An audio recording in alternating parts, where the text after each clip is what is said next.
were going to gather forces for an invasion, this is precisely how you would do it.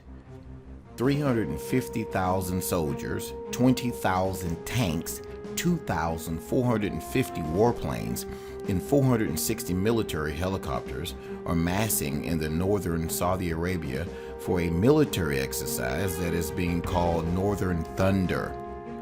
According to the actual official announcement, forces are being contributed by Saudi Arabia, the United Arab Emirates, Egypt, Jordan, Bahrain, Sudan, Kuwait, Morocco, Pakistan, Oman, Qatar, and Malaysia, and several other nations. This exercise will reportedly last for 18 days, and during that time, the airspace over northern Saudi Arabia will be closed to air traffic. This will be the largest military exercise in the history of the region, and it comes amid rumors that Saudi Arabia and Turkey are preparing for a massive ground invasion of Syria. Like I said, if you were going to gather forces for an invasion, this is precisely how you would do it. Governments never come out and publicly admit that forces are moving into position for an invasion ahead of time. So military exercises are a common excuse that gets used for this sort of thing. If these exercises are actually being used as an exercise to mass forces near the northern Saudi border, then we should expect an invasion to begin within the next couple of weeks. If it happens, we should expect to see the Saudi coalition storm through western Iraq and into Syria from the south, and it is likely that Turkey will come in from the north. The goal would be to take out the Assad regime before Russia, Iran, and Hezbollah could react. For the past couple of years, Saudi Arabia, Turkey, and their allies have been funding the Sunni insurgency in Syria, and they were counting on these insurgents to be able to take down the Assad regime by themselves. The goal would be to take out the Assad regime before Russia, Iran, and Hezbollah could react. For the past couple of years, Saudi Arabia, Turkey, and their allies have been funding the Sunni insurgency in Syria, and they were counting on these insurgents to be able to take down the Assad regime by themselves.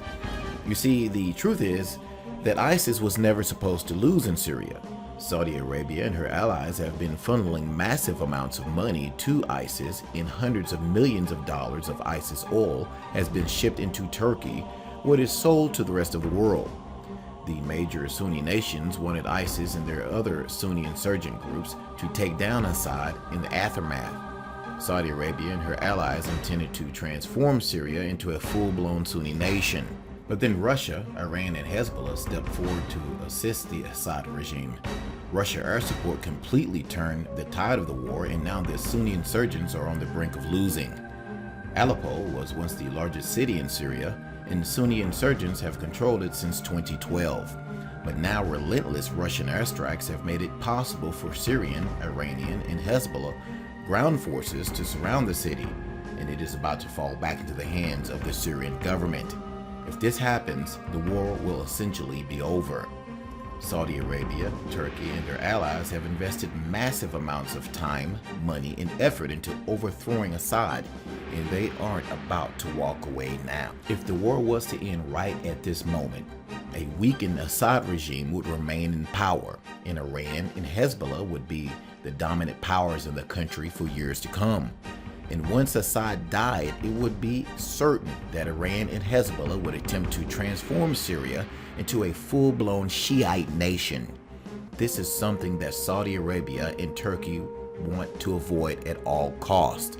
So they are actually considering what was once absolutely unthinkable, a massive ground invasion of Syria. But if Saudi Arabia, Turkey, and their allies go in, they run the risk of a full-blown war with Russia, Iran, and Hezbollah. Just consider how serious this is. Okay, let's sum this up.